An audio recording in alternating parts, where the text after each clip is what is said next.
All right. So if this market rise continues and this recession is kaput, who will get the credit or try to take the credit for saving the economy? Let's bring in the real deal squad. Julie Roginski is a Democratic strategist.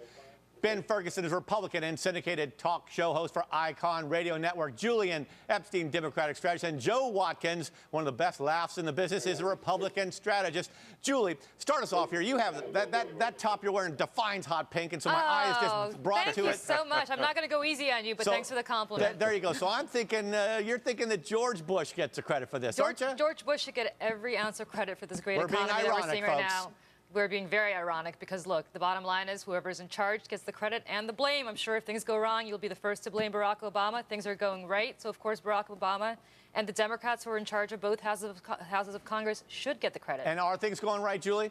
They're going right in some places. They're not going right in other places. I'm not as upbeat as you are about the long-term prospects of what's going on in the markets right now. I'm a little concerned about the risk that a lot of financial players on Wall Street are apparently taking.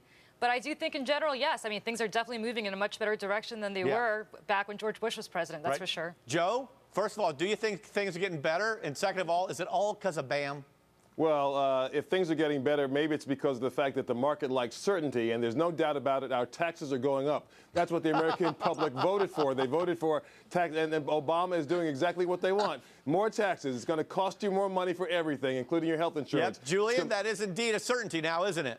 Well, Julie's right. I mean, as a political matter, Obama will get the credit because whoever is in charge gets the credit or the blame on the economy. We know that almost as a law of gravity. The question is it appropriate for him to get credit? And is it? And I think yes. I think, you had all the mainstream economists saying basically what John Maynard Keynes said, which is when you're in a deep recession, you do stuff that's countercyclical. Julian, you pump money in, you I need to cut you short because you're making other people laugh. So go ahead, Ben Ferguson. Yeah, you got to look at what the investors have done out there. Unemployment, where is it? It's still pretty high, and it's going to be going higher. You had people that realize if they want to make money, they're going to have to do it on their own. And you're seeing business leaders who gave back the government money as fast as they possibly could because they realized government involved in their business is not working. So the credit goes to the people out there that had the guts to do business on their own and not wait for the government to bail them out.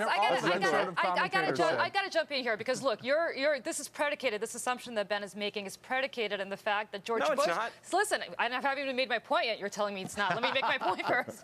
No. What this assumption is predicated on is that George Bush apparently gave Barack Obama this Cadillac, and Barack Obama totaled it. It's quite the opposite. Look what he's been working with for the past 6 months. I'll go back to George Bush for a second, and I was against the first bailout, and I think now you're seeing Wall Street and others being against the second one, which was too many strings attached. People are doing business in this country and realizing I'm going to make it on my own. That's why you're seeing the market come back. Wall Street was waiting on the government doesn't work.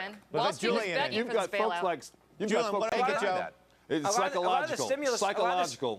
You have to admit that you talk all you want about money filtering down to the states and local governments. 6 cents on the dollar is filtered down to them, so they haven't gotten their money yet. This is a huge disaster. You've got. Joe, let me ask you a question. Listen to this. You've got all these people that haven't even been appointed to positions yet. The last time we had a Democratic president in the White House, we had peace and prosperity. Every single economic. When Barack Obama ran for president, I was sold on this idea, and he sold the American people, that I'm going to give insurance to the uninsured. You look at what this says today, and it says that if you make as a family $88,000 a year, you're going to get a government subsidy to help pay for your health care, even if you didn't ask for it. That's not helping out the poor, and even they by their own. Julie. Wait a second. First of all, look, ahead of everyone else in just a few minutes. Also ahead tonight, the business of porn. Larry Flint of Hustler fame is with us tonight, and we're counting you down to the big special. All right, and Ben Ferguson, the conservative Republicans, they like to raise the moral bar pretty high for all of America, and then they themselves kind of commit sin. I don't know if it's a conservative thing as much as I know what the porn industry has done for my generation is exploited women, and it's ruined marriages and given many men and women out there an unrealistic expectation of life. So has it been good for my generation? No. I mean, we've got divorce rates at a whole new level because people think that this is real, and it's not. Yeah, I mean, guys are addicted to porn, especially young people that are internet generation like we've never seen before, and it's ruined a lot of marriages. Now, you can criticize me for that, but I really feel bad for the women that do it, that get stuck in this, and the men are the ones that get rich that own the companies. See, Julian, I thought people get divorced because the couple kind of hates each other. I didn't realize porn was playing a big role in that. Talk to anybody under 30. Not my area of expertise, and I had always thought when the economy goes down, porn sales go up, which I suppose is a different definition of stimulus. But, I